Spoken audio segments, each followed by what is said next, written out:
It'll be 40 years ago tomorrow when the village of Farwell was thrust into the national news because of the murderous actions of one man. Robert Lee Haggart slaughtered the family of his soon-to-be ex-wife, gunning them down as they arrived at the home of her parents. 7 died, including his estranged wife. Haggart was caught, tried, and convicted, eventually dying in prison. Tonight, TV5's Blake Keller goes into our archives and speaks with those who dealt with the killer firsthand. The village of Farwell in the southwest portion of Clare County is home to nearly 8,000 people. Considered where the North begins, but it can also be considered where Michigan's 3rd largest mass murder took place. We interrupt this program to bring you a special report from News 5. It may be the most senseless tragedy to have ever hit Clare County, Michigan. At least 6 people have been killed in Clare County. The road leading to the home of Mr. and Mrs. George Post was cordoned off throughout the night. Near dawn, the gruesome story began to unfold. Here in a house in Surrey Township near the village of Lake, 7 people had been shot to death around 6 o'clock last night. 3 of them were only children between the ages of 4 and 10. Couldn't believe it. You know, how could something like that happen in a little town? The killing of 7 members of the Post family on Rock Road started with a multi-state manhunt. Good evening, everyone. A manhunt is underway. Just 2 days went by before main suspect, Robert Lee Haggart, was arrested. Good evening. News 5 has learned that authorities have arrested Robert Haggart. He was reportedly picked up in Tennessee. And when people around Farwell heard the news that Robert Haggart had been arrested, some reacted with relief and some with rage. It ended with a prominent court case in Midland County. Norm Donker was on the prosecution team.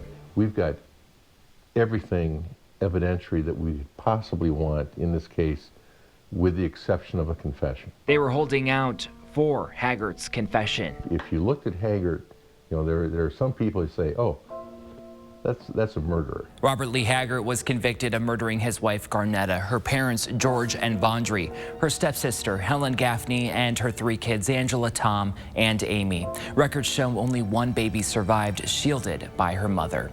Now, we made Freedom of Information Act requests for those police records, and they show Robert Haggart and his wife Garnetta set for divorce court the day after the murders. I guess it's unfortunate that the Haggart murders occur, and I think Mr. Haggart was trying to get rid of witnesses. That's John Ringelberg. He authored Clare County Murders, but also played a role in Haggart's case.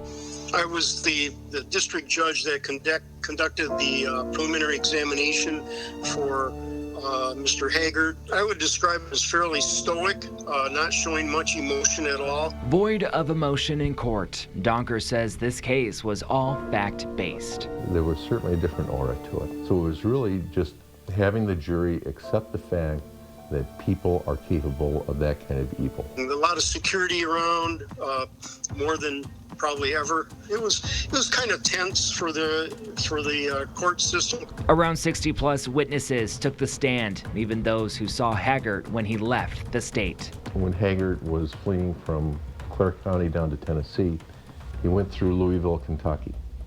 And there was a guy that was dumpster diving in the back of a Kentucky Fried Chicken and found Mrs. Post's purse. And this detective from Louisville came up, and he was the epitome of professionalism. He, you know, at this point in time, you know, right at this date, at this time, here's what I did, here's the purse, here's the contents. Lucky fluke. And that helped show Haggart with the possessions of the victims. Several days of jury deliberations ended in a guilty conviction for Haggart. That quiet, that tense. I remember the jury foreman, the hands were shaking when they read the verdict. There is no more severe sentence in the state of Michigan than what he got. He would spend time at Kinross Correctional Facility in the UP. Dave McMillian was a corrections officer there. He was on the floor that I was working every day. The two got close. I don't know why, but just out of the blue, I said to him, "How could you do it, Bobby?" And he said, "Do what, Mac?" And he's laughing. I said, "How could you kill the kids?"